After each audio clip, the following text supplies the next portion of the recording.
గోటితో పోయేదాన్ని గొడ్డల దాకా తెచ్చుకోవడం మనందరికీ అలవాటేనండి. స్క్రబ్ టైఫస్ రాష్ట్రాన్ని వణికించేస్తోందండి. అంటే మిమ్మల్ని భయపెట్టడం నా ఉద్దేశ్యం కాదు. ముందే చెప్పాను కదా! గోటితో పోతుంది అని. జస్ట్ యాంటీబయాటిక్స్ వాడితే పోయే స్క్రబ్ టైఫస్ అనే వ్యాధి ఈరోజు చాలా ప్రాణాలు పోతున్నాయండి. ఎక్కడ విజయనగరం దగ్గర నుంచి పల్నాడు దాకా, అంటే ఉత్తరాంధ్ర దగ్గర నుంచి రాయలసీమ దాకా ఈ కేసులు బయటపడుతున్నాయండి. ఇవి కొత్తగా వచ్చిన కేసులు ఏమీ కాదు. అంటే రీసెంట్ రిపోర్ట్స్ని బేస్ చేసుకొని నేను చెప్తున్నాను. కొత్తగా వచ్చింది కాదు, పాతదే, పాత జబ్బే. కాకపోతే సరిగా పట్టించుకోకపోవడం వల్ల, సరిగా చూసుకోకపోవడం వల్ల ఈ మధ్య ప్రాణాలు ఎక్కువ పోతున్నాయండి. ఇప్పటికీ 4-5 చనిపోయారు. దురదృష్టం ఏంటంటే చనిపోయిన వాళ్ళందరూ కూడా లేడీసే. చెక్ చేసుకోండి ఒకసారి.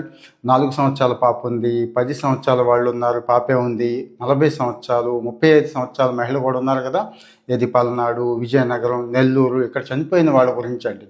ఈ స్క్రబ్ టైఫస్ అంటే మరేం లేదండి, చిన్న ఎలిసా టెస్ట్ తెలుసు కదా మీకు. ఎలిసా టెస్ట్తో ఏమైపోతుంది. ఎలిసాయే కాకుండా ర్యాపిడ్ వైల్ ఉంది, వైల్ ఫెలిక్సీ ఉంది. అంటే ఈ టెస్టులతో అయిపోయేదాన్ని, ఈ టెస్టులు ఉన్నాయండి ఎక్కడ, అన్నీ గవర్నమెంట్ హాస్పిటల్స్లో, పెద్ద హాస్పిటల్స్ ఉన్నాయి కదా, డిస్టిక్ హాస్పిటల్స్, బోధన ఆసుపత్రులు అంటారు, టీచింగ్ హాస్పిటల్స్లో కూడా ఉన్నాయి. కాకపోతే మనమే పట్టించుకోక ఏముందిలే అని చెప్పి మామూలుగా మందుల షాప్కి వెళ్ళిపోవడం, లేకపోతే దగ్గరలో ఉన్న ఏ ఆర్ఎంపీ డాక్టర్ గారును, లేకపోతే అవగాహన లేని డాక్టర్ గారు పారాసెటమాల్ ఇచ్చేస్తాడు, లేకపోతే యాంటీబయాటిక్స్ ఇచ్చేస్తాడు. అది ఏమవుతుందంటే శ్వాసకోశాలు దెబ్బతింటం దగ్గర నుంచి తర్వాత మొత్తం కంప్లీట్ ఆర్గాన్ ఫెయిల్ అయి చనిపోయిన వాళ్ళు కూడా ఉన్నారు. ఈ చనిపోయిన వాళ్ళల్లో ఇంకేం లేదు, కాస్త లక్షణాలు గుర్తించి ముందే జాగ్రత్త పడిపోతే సరిపోతుంది. ఆ తర్వాత ప్రాణాల మీదకి ఎందుకు తెచ్చుకోవడం అంటున్నారండి.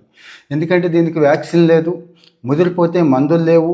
మామూలుగా చక్కగా చికిత్స తీసేసుకుంటే 1-2% కూడా డెత్ రేట్ ఉండదండి. అంటే 100కి 98-99 సేఫ్.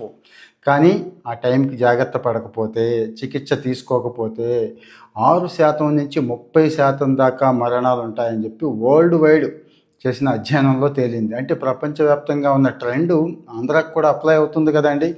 సో మరి ఈ మధ్య కాలంలో చాలా చిన్న జీవులండి, నల్లిలా ఉంటుంది, నల్లి కాదు, నల్లి జాతి టైప్ అన్నట్టు, అది కుడితే ఒంటి మీద చిన్న మచ్చ, కాలిన మచ్చ ఎలా అయితే ఉంటుందో అలా వస్తుందండి.